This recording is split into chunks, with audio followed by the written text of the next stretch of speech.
Korrupsioni dhe ndërhyrjet e politikës pengojnë efektivitetin e sistemit gjyqësor në Shqipëri. Është kjo deklarata që vjen nga Komisioneri për të drejtat e njerëzit në Këshillin e Evropës, Nils Muižnieks. Niveli i lartë i korrupsionit në gjyqësor pengon seriozisht funksionimin normal të gjyqësorit dhe shkatërron besimin e publikut në drejtësi dhe sundimin e ligjit në Shqipëri, ka thënë Muižnieks, ndërsa i drejtohet autoriteteve të shtojnë përpjekje që të gjitha rastet e korrupsionit në gjyqësor të hetohen në mënyrë efektive dhe të ndiqen penalisht.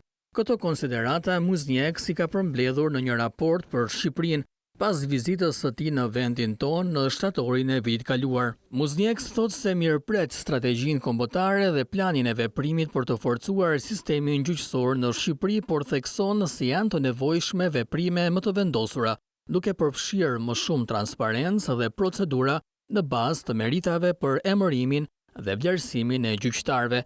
Komisioneri rekomandon depolitizimin dhe funksionimin e gjyqësorit, duke filluar nga forcimi i pavarësisë së Këshillit të Lartë të Drejtësisë, që sipas tij siguron integritetin e gjyqësorit shqiptar.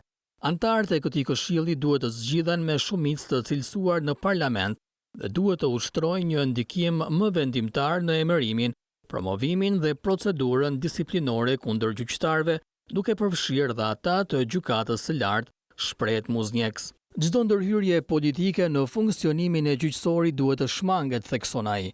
Komisioneri gjithashtu inkurajon autoritetet të miratojnë masat e nevojshme legjislative, të cilat do të sigurojnë një shumicë të cilësuar për votimin në parlament në lidhje me emërimin e prokurorit të përgjithshëm nga ana e presidentit. Muižnieks thotë se tempi është shumë i ngadalt në zbatimin e vendimeve të Gjykatës Evropiane të drejtave të njerëzit, por dhe zbatimit të vendimeve të gjykatave shqiptare. Të gjitha vendimet e dhëna nga gjykata duhet të jenë të menjëhershme, të zbatohen plotësisht dhe në mënyrë efektive. Muižnieks e cilëson shkelje të rënda të drejtave të njerëzit nga ana e Gardës lidhur me ngjarjet e 21 janarit dhe mos ndëshkimin e tyre. Është urgjente për të hetuar të gjitha këto raste dhe autorët e ngjarjeve të 21 janarit të sillen para drejtësisë, deklaron Muižnieks, sepse duhet që procesi të jetë i besueshëm dhe i favorshëm për një besim të restauruar publik në shtetin dhe institucionet e saj, citon ai.